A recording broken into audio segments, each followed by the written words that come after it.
Milwaukee Rock Music Examiner, and Rochelle from Zero's Destiny. And all the way from Memphis, Tennessee is Surrender the Fall. What's going on? Yeah, we are so happy you guys made it here. Thanks for having us. Now, where are you coming from? Last night, Ohio? Yeah, Ironton, Ohio. We did Rally on the River. And who was all at that show on stage? It was us, Redline, Chemistry, Non-Point, and Pop Evil. Wow, that's a heck of a billing. Now, you're here Wisconsin side for band camp, correct? That's right. I don't know. We don't get up to the Mad City very often. Band camp, is that just another festival, or is it affiliated with the website, do you know? I'm not really sure. This is the first time we've ever played band camp, and we're really excited about it. There's a lot of bands on the bill. I know it's supposed to be a really huge event, so that's pretty much the gist that we know of it. Other than, there's a lot of bands that we enjoy listening to as well that are playing the event. So. Now, Jared, being the lead singer of Surrender the Fall, would you like to tell me a little bit about the filming of Love Hate Masquerade? Because I've noticed on the internet that this video is a little bit ahead of its time, and I'm really interested in who directed it, where it was filmed, and how much success you've had with the video and the track. Well, Michael Zoyes from Rum Bum Records actually filmed it. Actually, the whole left side of our record company is an HD film studio. Oh. So he directed it. Yeah, it was in Miami, in the Art District, downtown Miami. Took, about a week to film, I guess. And it was really cool. As far as success, we've had a lot of people check out the video. There's been a lot of hits on YouTube. It's been a little bit of circulation. People are posting it online and sharing it for us. Actually, Nikki Sixx from Motley Crue came across it somehow and posted it on sixcents.com on his webpage. Did things really blow up from there? There was a pretty big jump with that. There was a lot of recognition that kind of came out of nowhere. We have no idea how it really happened. As far as we know, he was bored one day and found us and said, okay, this is cool, let's throw it up, So Awesome. we're Surrender the Fall, and the first song we're going to play for you is a song called Love Hate Masquerade. All right? 1, 2, 1.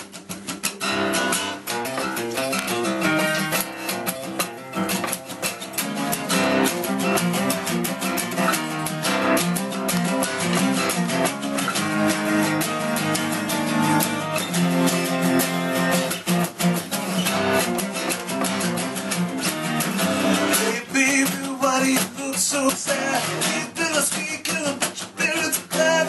From high school bride queen to gold legendary. I use it, long red lips, dirty little nose strings. Down at the end of the night, she's ready to go, just can't say no twice. I love the way there's a smile on your face, begging me to stay.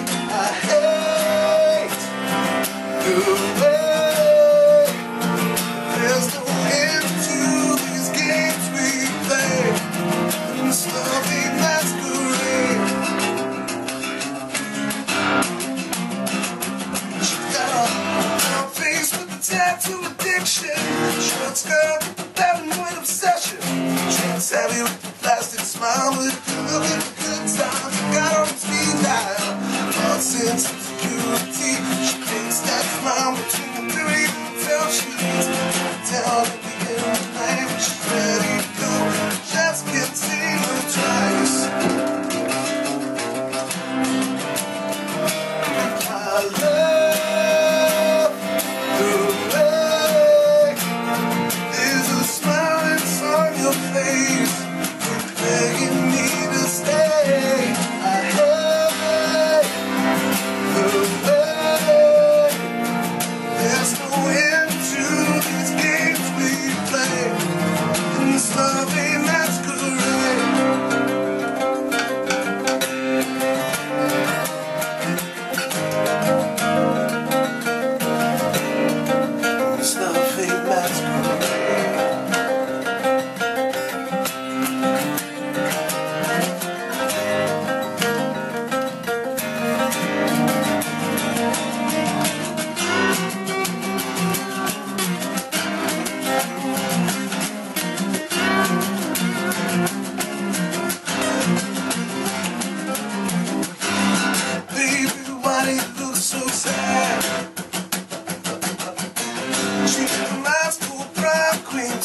Now, the song that we're getting a lot of radio play here in Wisconsin, Some Kind Perfect, were you all a part of writing that song, or was that an individual project? The song was actually, I don't know if y'all know, but I'm the newest member of the band. Okay. The song was actually written before I... It was. Yeah, Rick came to us about a year ago, I guess, going on a year. Wow. So the song was actually out a year ago. Well, we recorded this record, I guess, what, about 3 years ago now? We kind of had to sit on it for a little while and kind of piece everything together and put all the pieces together in order to do things in the right That's really fashion. normal in the music industry, and I tell these kids and young adults here all the time that when you hear something on the radio, it is not new. Yeah. It's been around for a while. Well, I'm going to step aside here because Ross has some very important questions that we have to get answered here so we could share Surrender the Fall with the whole world. All right, my first question, I gotta get an answer from everybody, but it's a little off the beaten path. You get stranded on an island. I love And this you question. you get stranded on an island, but you know you're gonna be stranded there. What album do you take with you? Oh, man. We'll start with that, and then we'll go all the way around. I know what his is going to be. I don't know. I don't know if you know that. Kind of, well. I don't know. That answer for me changes like every week. And actually, a friend of mine just asked me the same question a couple of days ago, and so my response was well, does it have to be one album for one band, or can I make my own comp mixtape? But You got a mixtape, go for it. oh man. We're gonna be here all night. Yeah, how much time you got? Got nowhere to be. Pantera, Metallica, Acid Bath, Alice in Chains Unplugged, just a little bit of everything, you know. So This sounds like a fun island. So you would take a mix. yeah. All right. That's pretty, I don't know. Who are we That's talking pretty to easy. here? Can you introduce yourself, your hi. instrument? I'm sorry. I'm Anthony, Anthony Pitts. I play guitar for Surrender the Fall. And for me, that's kind of an easy question. Do you two the Joshua Tree? Okay. Hands down. I knew that one was coming soon. How about Rick? I don't know. It's a tough one. I'd probably have to say one of the Seven Dust records. I think that keep me going on an island. Really? We just interviewed Seven Dust Lejeune, who was just so He's nice. a great guy. Oh yeah. You can just feel their tunes, you know. Yeah. Keep I me love that alive. new album, Blackout the Sun. They had the longest intro of any band ever. They hyped the audience for almost 45 minutes. I was like, oh, come on, this is a long intro. But they really got everybody pumped up. That's great. That's nuts. Intro. My name's Devin Hightower. I play bass in Surrender the Fall. I'm going to throw a curveball here. I'm going to say Garth Brooks, I Come know. Alive. Oh, yeah. Are you sure you're not from Kentucky? No, I'm definitely from Tennessee. Well, at least you boys didn't try to bring Tennessee whiskey into the teen outreach today. Nah. He did bring his boots though. I did bring the I know. Man, I'd probably have to go with any Aerosmith record that's ever been made. I'm a huge Aerosmith fan. I'm a huge Steven Tyler fan. I think tried to learn how to play harmonica just because of him. So, Get a Grip was a great record. I know it was later on, but that was a great record. Pump was a great record. Permanent Vacation. I'd go all day on this band. So, any Aerosmith record ever in existence would probably be my job. What about Honkin' on Oh, I got plenty of them upstairs. Yeah. Plenty of Let's call that Aerosmith one. records upstairs. Oh yeah. Oh, what No, about you? What about this guy over here? Jimmy Buffett. Jimmy Buffett. You already know. even think about it. Greatest hits. now because we are a teen outreach, and like I said before, we really have a problem with heroin and opiates in general in this town, and we really appreciate you coming to take your time. Michael here is one of our teen outreach reporters, and he's going to come over and ask you guys a couple questions. Yeah. I was just gonna ask, what are your opinions on, like... First, let's direct it. You're going to ask Jarrett first? Oh, yeah. Okay. Anybody? I was just gonna ask, like, what are your guys' opinion on, like, people thinking that all rock stars are on drugs or like drugs in general? You know, it's funny. A long time ago, like back in the day, I think that was pretty much a staple in rock and roll. Was that, you know, you weren't true rock and roll unless you were halfway strung out on something. Nowadays, it's not the case. You know, we kind of have this saying about things that we see in the world. You know, the party can't last forever. You know, and in order to be able to do this kind of business and this kind of career, you really have to think longevity and think, how am I going to do this for 10 years? You know, and you can't do something like that, staying hopped up on blow all the time, or, you know, any kind of substance like that, because all it's going to do is wear you down. You know, we want to create timeless music, not timely music. And I think that when too many drugs and too many substances get involved with bands and whatnot, it always seems to hinder that. I mean, you have the greats that have left us. Lane Staley left us. Chime in whenever you guys are ready. Kurt Cobain, Jim Morrison, Janis Joplin, all these people. Yeah, the 27 Club, exactly. Yeah, Elvis died today, 36. That's right, I read that today, actually. You know, and there's a lot of things, I mean, you know, drugs took some legends from us, you know, and way too soon. I mean, if you think about that, some of those people really weren't that long ago. You know, so think about how the world would be and how music would be and entertainment, for that matter. I mean, you can fall into movies and TV and stuff like that too. Think about how different things would be if those people were still around, still making music and not using. You know what I'm saying? It's I don't know. It's pretty mind blowing when you think about it. It's like all these people were cut off way too short. You know, and I think that changed music forever. So I mean, it all goes hand in hand when you use things like that. When you get involved in substances and everything, it changes everything, and it cuts everything way too short. What was the saying that you said the other day?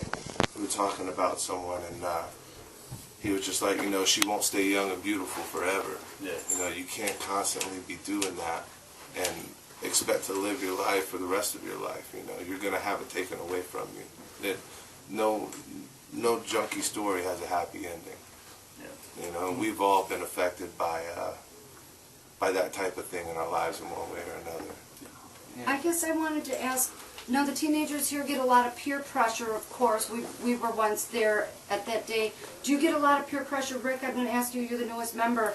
A lot of peer pressure from other bands? No, not at all. Not at all, really. That surprises me. You? No.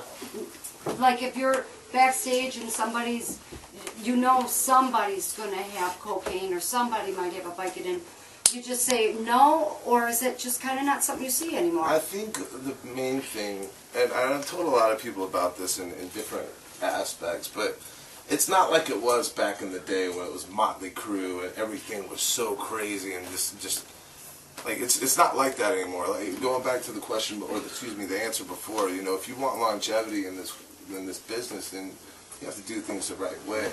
That's a great example. Instead of so many people getting out and doing all the drugs, you know, you've got more people now, instead of doing drugs, they're actually hitting the gym and working out and being in shape. I don't know if everybody's just worried about the zombie apocalypse or if this is just something that everybody's trying to better their lives now.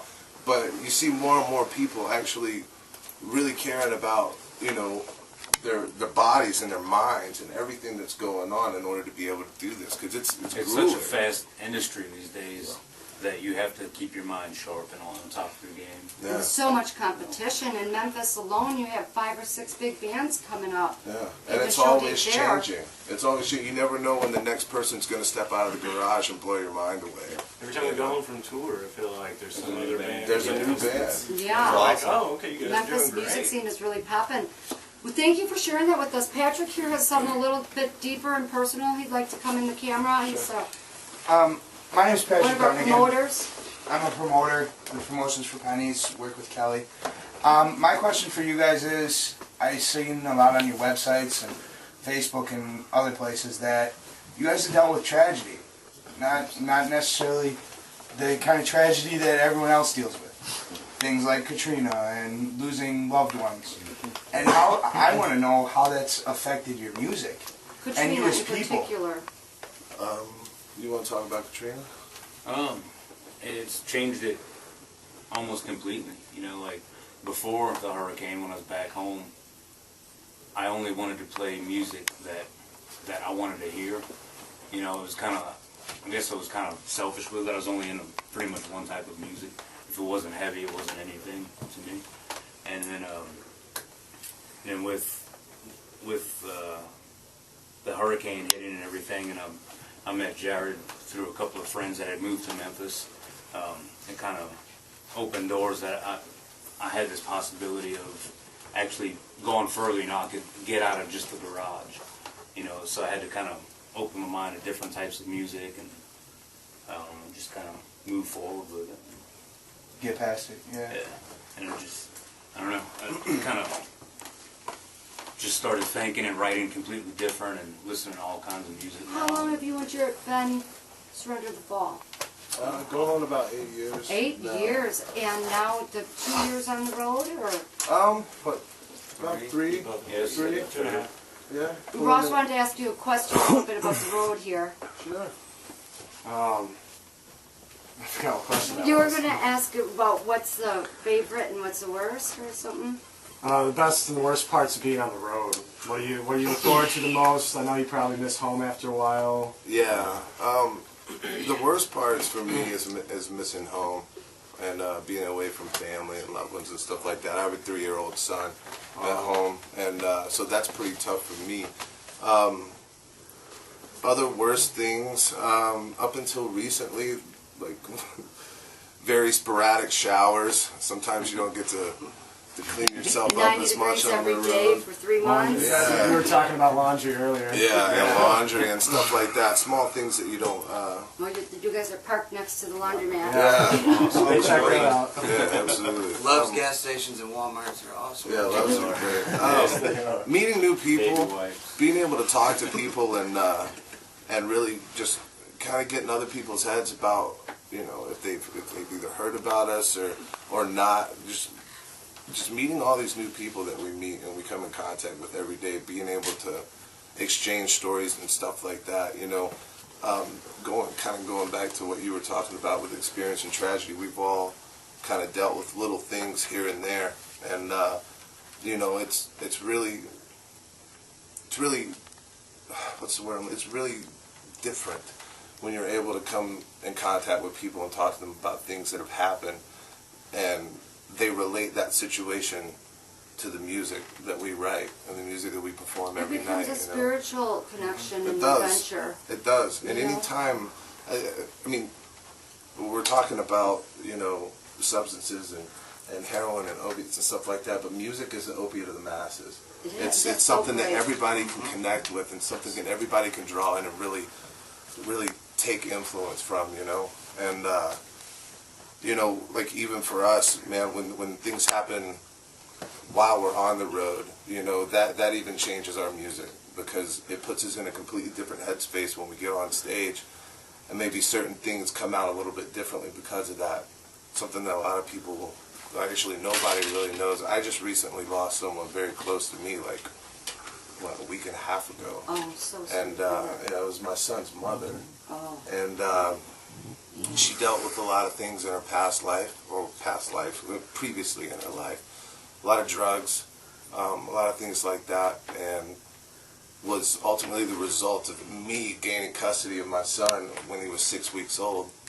And after that, she cleaned up and she started getting her life together, and she started, you know, trying to put back money. She was going to move closer. She lived in a different state. She didn't live in Tennessee. And she was going to try to come closer. And the last time she had an episode with substance abuse, the doctor told her she couldn't do it ever again. Her heart was too weak to retain any kind of substance like that. So she stayed clean, and she'd been clean for over a year, I think, and she just went to sleep and didn't wake up, and her heart was just too weak to keep her going. You know, and it's Praise things the like Lord, that. She went sober. Yeah, I mean, that's the great part, you know. I can tell my son, you know, she doesn't have to be the bad guy. Right. You know, and but that's also the worst part. You know, is that she was working towards everything that she really wanted in life and didn't want to be away from anymore. And she wanted to move to Memphis so she could be closer to our son. And she never got to do that. And it's another big reason why you can't play with those things. You can't do it. Every day is precious. The last single, or excuse me, the first single that we released, this one is the second single, the last single that we released. I'll play this one. You want to play this one? The song's called Some Kind of Perfect.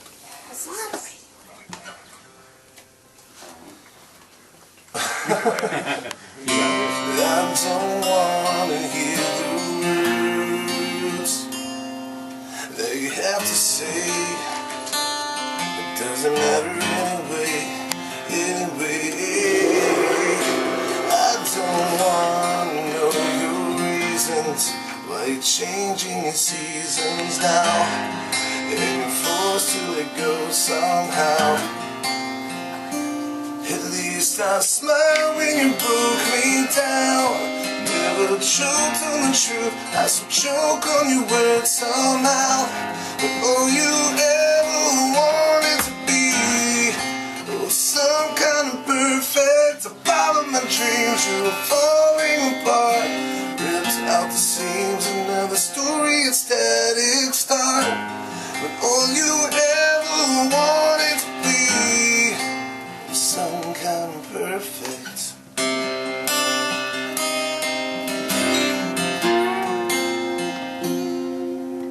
Did you sober up enough? Did your feelings fade away? Did it promise you a life? When the left you so stranded, I just couldn't stand it. Did it piss you off enough? When I learned to walk away, did it hollow you inside? When I said everything I had to say, I smiled when you broke me down. Never choked on the truth, I still choke on your words somehow.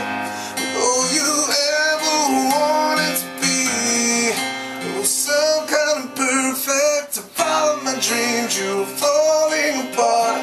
Ripped off the seams, another story, a static start. All you ever wanted to be. And maybe it's too late to forego the change, to save yourself some hell. But if you just wait a minute, I'm sure we could get it right. But what's right if you live a lie? A smile when you broke me down. I never choked on the truth, I still choke on your words somehow. All you ever wanted to be was some kind of perfect. To follow my dreams, you were falling apart. Ripped out the seams, another story, a static start. All you ever wanted to be. When I smile, when you broke me down, I choked on your words somehow. When all you ever wanted to be, yeah. When I smile, when you broke me down, I choked on your words somehow. When all you ever wanted to be was some kind of perfect.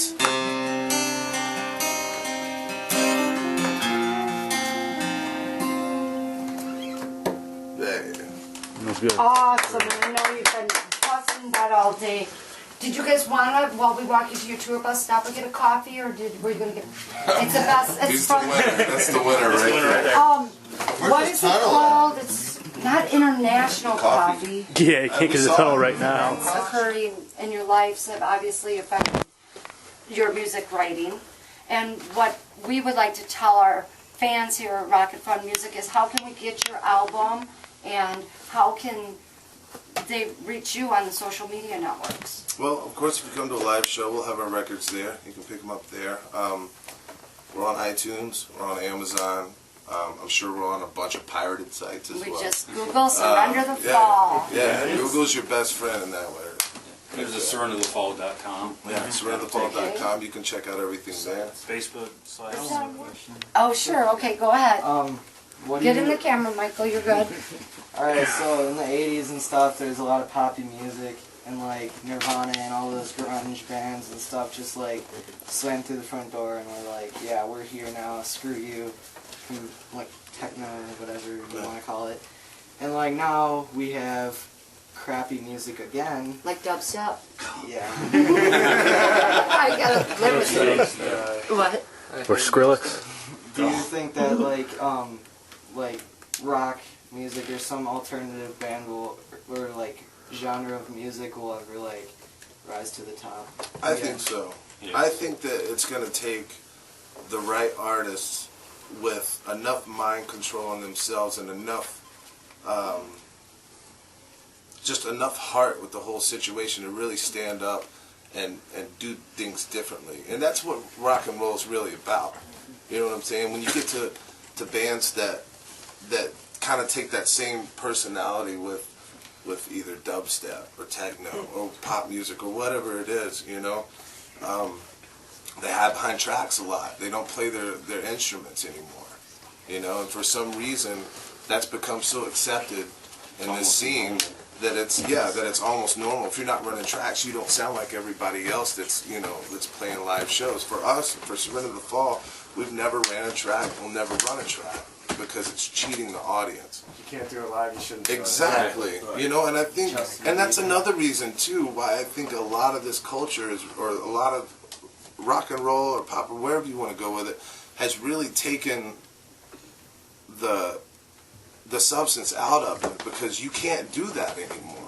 You know, unless you're running behind track, and then if you're running behind track, you still can't do it because you have to be good enough to keep up with the track. You know what I'm saying? So, I mean, there's a lot of folds that go, you know, that are involved with it. But I think rock will come back whenever. Rock and roll's never gonna go away. It's never gonna go away. I think it'll come back once. What did AC/DC say? Once somebody stands up and really makes a difference. Because like the Sex Pistols, like were there, and then like it died again, and then There's always going to be new music coming out. There's always going to be a different genre, somebody trying to reinvent the wheel. And I think that's great. I think that should happen because people need to differentiate what they like and what they don't like.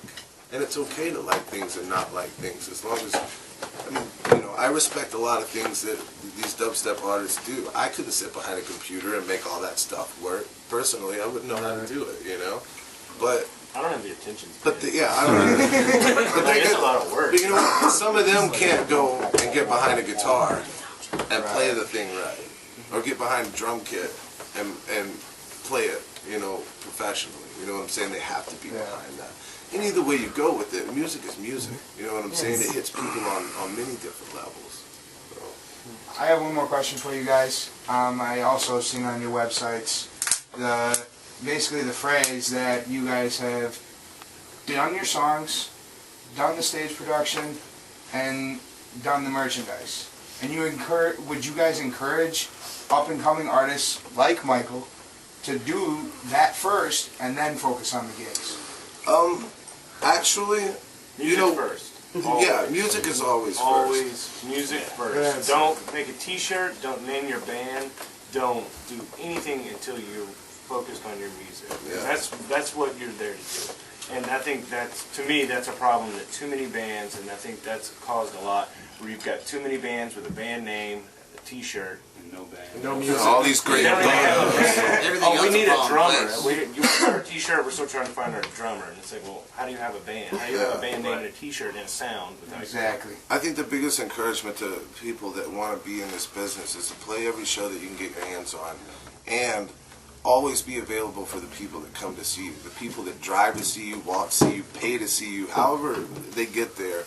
Always be available to sit there and talk to them and, you know, ask their name and introduce yourselves. You know what I'm saying? Because that's what really makes this thing worthwhile, is everybody that comes to see us every time without fail, we'll play our show, we'll get off stage, take maybe 5 minutes, and we're at the merch booth, talking to people and taking pictures and signing autographs and all this kind of stuff. We're roaming out through the crowd, hanging out with people, Watching just the bands. separately, watching all the other bands play. You know, if you For support sure. it, then that's what keeps things going. It is so important, local, to start with your supporting your local bands, then they become the national bands. Thank you for coming here today. I was going to ask you if it's okay if I could take your photo with a couple of the teenagers that come here so we can post it on our Facebook. Little acoustic set. How wonderful is that? Yay! Can I ask, what made you guys choose the name Surrender the Fall? You know, it's funny. I'd love to say that we had some kind of benevolent agenda behind it. We literally wrote down a bunch of names on about 6 or 7, 8, 9 pieces of paper and put a couple together that sounded cool. And but later on, it manifested in something completely different. You know, for us, with each individual story that we all have, it's all about us having to sacrifice things and push a little bit further to get where we wanted to go. So Surrender the Fall means giving up the option to fail. If there's no option to fail, and if like all you can do is succeed. If you never quit, that's success. It doesn't matter how high up you get or anything like that. Live in the moment. It's being in the moment. It's being here for now and never quitting. By Burning the Spotlight today by Surrender the Fall.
This is what it looks like. This is what it looks like before Surrender the Fall. Yeah, look at, we got the Baas, hiding behind the iTouch, Edge Plus design, currently working upstairs. The house band, look what we did to the house.